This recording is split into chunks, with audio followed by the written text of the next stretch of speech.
अस्सलाम वालेकुम। इस एग्जांपल में हम डाटा गेट कर रहे हैं फ्रॉम डेटाबेस और देन उस डेटाबेस से हम डिस्कनेक्ट हो जाएंगे और हम लोकली सर्च करेंगे। तो इसको हम कहते हैं डिस्कनेक्टेड अप्रोच। डिस्कनेक्टेड अप्रोच में आप डेटाबेस से जब आपने इंटरेक्ट करना हो तब आप कनेक्शन इस्टेब्लिश करते हैं और देन यू गेट डिस्कनेक्टेड। अब ये आपका लेक्चर 19 ऑब्जेक्टिव्स डिस्कनेक्टेड अप्रोच। तो इसको पहले यूआई से बता देता हूँ कि आपने गेट बटन के ऊपर क्या करना है, डेटाबेस से कनेक्शन करके डाटा को लोकली डाटा टेबल वगैरह में पॉपुलेट कर लेना है और ग्रिड पे शो कर देना है।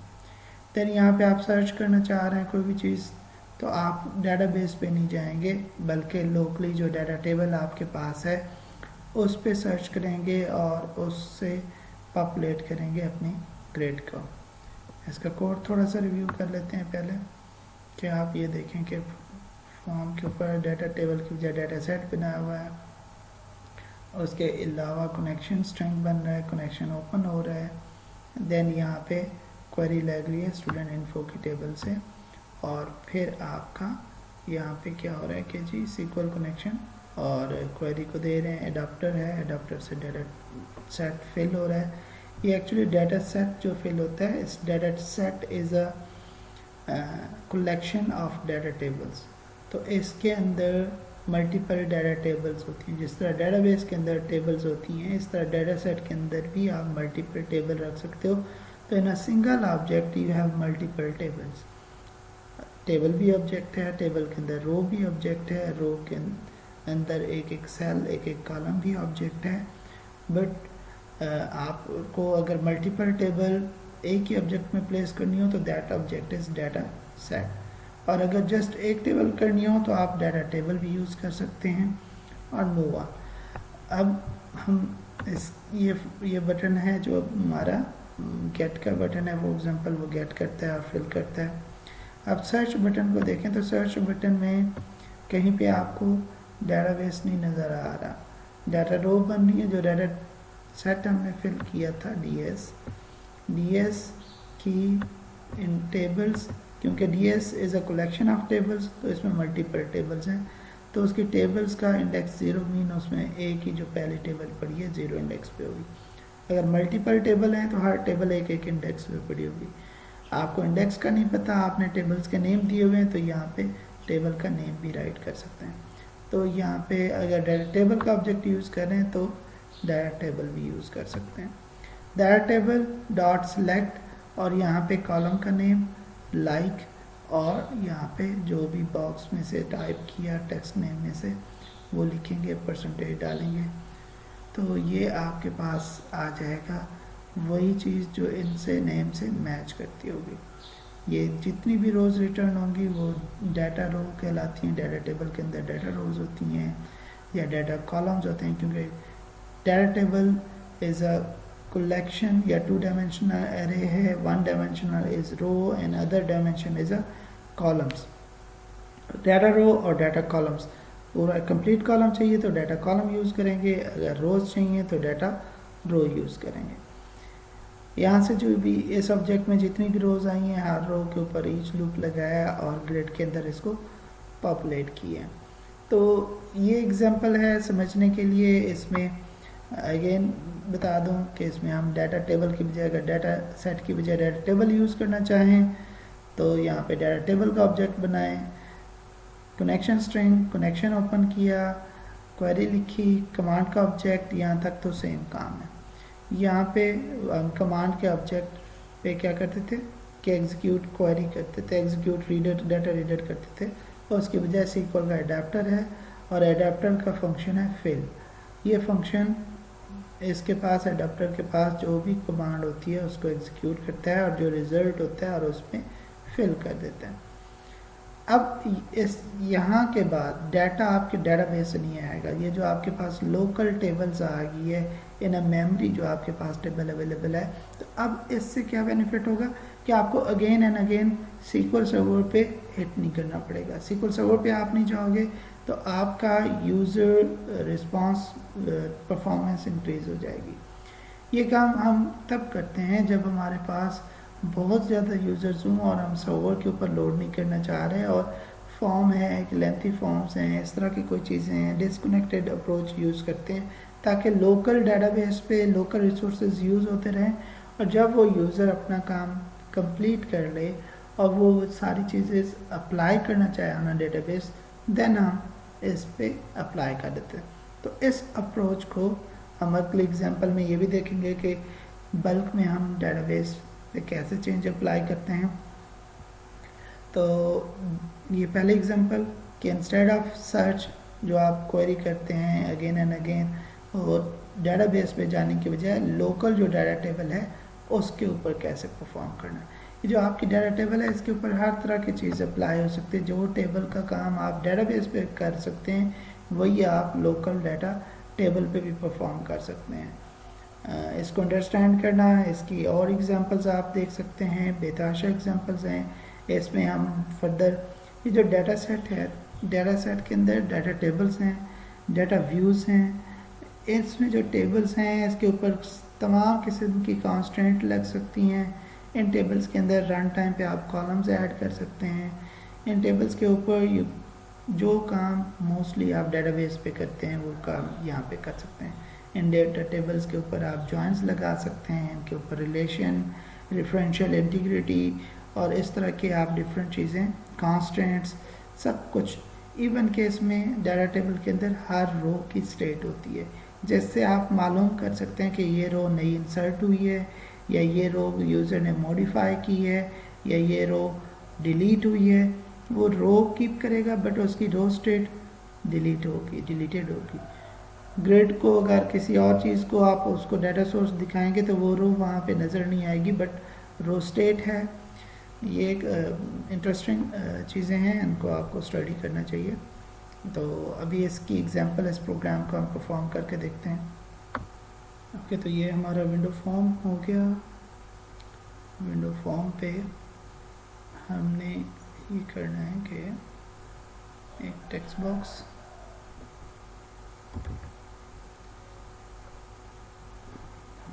ये टेक्स्ट बॉक्स हमारा आ गया। एक बटन ऐड करते हैं। इसकी प्रॉपर्टीज, इसमें इसका टेक्स्ट, सर्च और it's name should be BTN search. इस पे क्लिक करते हैं तो ये हमारा कोड होगा। अब वापस आते हैं डिज़ाइन पे एंड डाटा ग्रिड आपको मिलेगा डाटा ऑब्जेक्ट्स में। ये डाटा ग्रिड व्यू आ गया जी। यहाँ डाटा ग्रिड व्यू में कॉलम्स अगर हमने बनाने हैं तो फॉर एग्जांपल हम यहाँ पे बना लेते हैं ऐड कॉलम्स। यहाँ पे कॉलम 1 नेम जरूरत नहीं है, अदर टेक्स्ट हमारा ID हो जाएगा और सेकंड कॉलम का हमारा नेम हो जाएगा स्टूडेंट। क्लोज कर दिए हमारी, क्योंकि हमारे पास जो टेबल है उसमें 2 ही कॉलम है, select direct from student info जिसमें स्टूडेंट ID और नेम है। अच्छा, अब हम सर्च के बैक एंड पे कोड लिखना चाहते हैं। इस टेक्स्ट का नेम भी चेंज करना है। TXT बॉक्स है, इसको हम कह देते हैं TXT नेम। ये हमारा। अब बटन के सर्च पे सबसे पहले आपको क्या करना है, यूजिंग system.data.sql क्लाइंट, ये आपका नेम स्पेस चाहिए डेटाबेस कनेक्टिविटी के लिए। उसके बाद SQL की क्लासेस अवेलेबल हो जाएंगी। SQL कनेक्शन कॉन ऑब्जेक्ट, यहाँ पे इसको इंस्टेंशिएट कर देते हैं।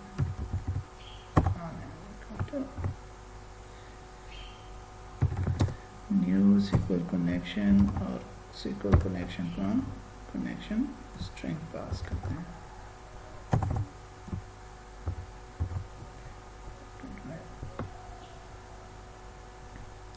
ये मेरा कनेक्शन स्ट्रिंग हो गया जी। अब सर्च पे जब हम सर्च करना चाह रहे हैं वो भी नहीं कर सकते। अब हम क्या है यहाँ पे, या तो पहले गेट कर लें, हमारे इधर एक और बटन है गेट डाटा का, तो गेट डाटा पे हम पहले गेट करते हैं, वापस जाते हैं डिज़ाइन पे एंड एक और बटन ऐड करते हैं।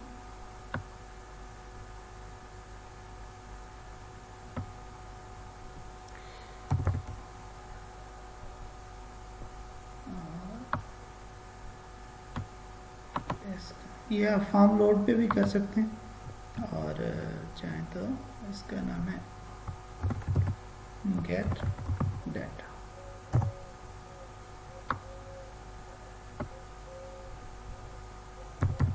btn gate data. इसके अंदर हम ट्राई कैच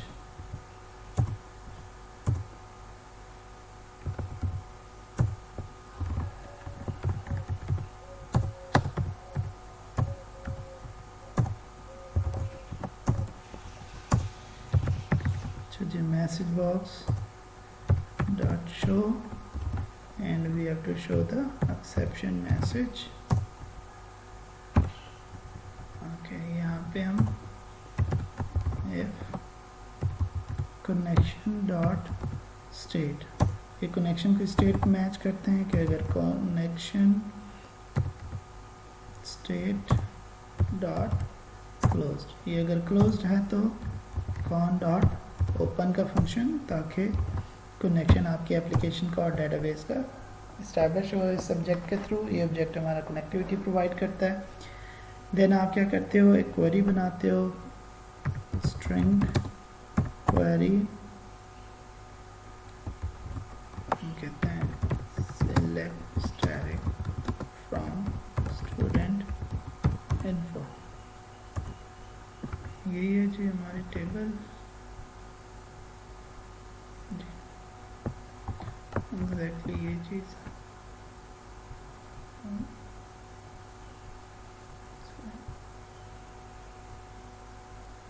यहाँ पे इस पे देते हैं बिल्कुल।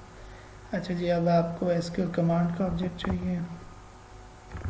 SQL command cmd new SQL command, और इसको आप पास करते हो query and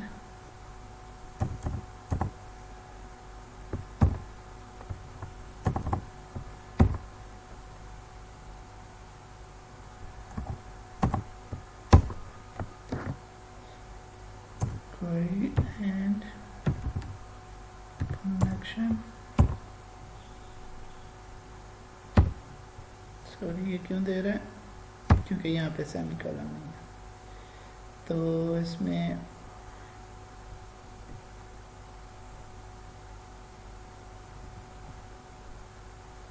SQL कमांड, पहले आपने कमांड का टेक्स्ट दिया है, फिर कनेक्शन दिया है, और यहाँ पे ये आपका कमांड का ऑब्जेक्ट बन गया। अब यहाँ पे हम क्या करते थे कि अगर हमें कनेक्टेड अप्रोच करनी है तो रीडर यूज़ करना है, तो हम करते थे एसक्यूएल कमांड का ऑब्जेक्ट डॉट एग्जीक्यूट रीडर। ठीक है, एग्जीक्यूट रीडर अगर ये सिलेक्ट की क्वेरी है, अगर ये इंसर्ट अपडेट है तो फिर हम नॉन क्वेरी करते थे। यहाँ पे एग्जीक्यूट रीडर यूज़ करते हैं तो ये एसक्यूएल डाटा रीडर का ऑब्जेक्ट रिटर्न करता है, जबकि हमने ये काम नहीं करना। हमें क्या चाहिए, एक हम टॉप लेवल पे एक चीज़ बनाते हैं, डाटा सेट या डाटा सेट। ठीक है, और ये हो गया ds। इसको आप चाहें तो कंस्ट्रक्टर में बेहतर होता है इंस्टेंशिएट करना, ds is equal to new data set. ये इसका कंस्ट्रक्टर कॉल हो गया और ये ऑब्जेक्ट बन गया। अब जो डाटा सेट है it's contain multiple data tables, but अभी हम इसमें एक ही टेबल फिल करते हैं। जब हम करते हैं एक एडाप्टर का ऑब्जेक्ट बनाते हैं, यहीं पे बना देते हैं एसक्यूएल डाटा एडाप्टर। ठीक है, ad is equal to new SQL adapter, और इसको हम कमांड पास करते हैं। वैसे भी बन जाता है, इसके 4 ओवरलोडेड फंक्शंस हैं, इसको आप कमांड का ऑब्जेक्ट पास कर सकते हैं इसको, और भी इस तरह के। फॉर एग्जांपल यहाँ पे मैं CMD पास करता हूँ। तो एडाप्टर के पास ये क्वेरी है, और क्वेरी के पास ये जो कमांड का ऑब्जेक्ट है, और कमांड के पास क्वेरी एंड कनेक्शन है। तो एडाप्टर डॉट फिल करते हैं, और यहाँ पे 5 ओवरलोडेड फंक्शन है। डाटा सेट दे सकते हैं, डाटा टेबल दे सकते हैं। डाटा सेट देंगे तो वो क्वेरी के अंदर मल्टीपल वो जो है ना एक एक टेबल बनाएगा। डाटा टेबल देंगे तो उस डाटा टेबल को फिल करेगा। डाटा सेट के साथ टेबल का नेम दे दें तो डाटा सेट के अंदर ये जो टेबल क्रिएट करेगा उसका नेम भी प्लेस कर देगा, और आप इंडेक्स की बजाय वो नेम यूज़ कर सकते हैं। और इसी तरह एरेज और कोई पैरामीटर पास करने हैं वो भी आप पास कर सकते हो। इस तरह ये स्टार्टिंग रिकॉर्ड्स और मैक्स रिकॉर्ड्स, ये कितने रैकेट्स लाने इस टेबल में इस डेटाबेस से, ये भी काम हो सकते हैं। तो मैं इसको डाटा सेट का ऑब्जेक्ट पास कर रहा हूँ, तो ये हमारे इस डाटा सेट के अंदर एक टेबल बना देगा। टेबल ये इस डाटा सेट की पहली है, तो पहला ऑब्जेक्ट हमेशा किस इंडेक्स पे होता है कलेक्शन में? 0 इंडेक्स पे। तो इस 0 इंडेक्स पे ये टेबल आ जाएगी, और इसके बाद आप चाहो तो कॉन डॉट क्लोज कर दें। कनेक्शन का ऑब्जेक्ट बिलाशक क्लोज करते हैं, तो इसका मकसद है आपकी डेटाबेस कनेक्टिविटी ख़त्म। आपका जो क्वेरी थी उसने जितना रिजल्ट दिया वो आपके पास डाटा सेट के अंदर आ गए। अब हाँ, कि अगर डेटाबेस में कोई चेंज आती है तो यहाँ पे आपके पास नहीं आएगी, आपको दोबारा इसको गेट करना होगा। ठीक है, अब इसमें नेक्स्ट हम मूव करते हैं।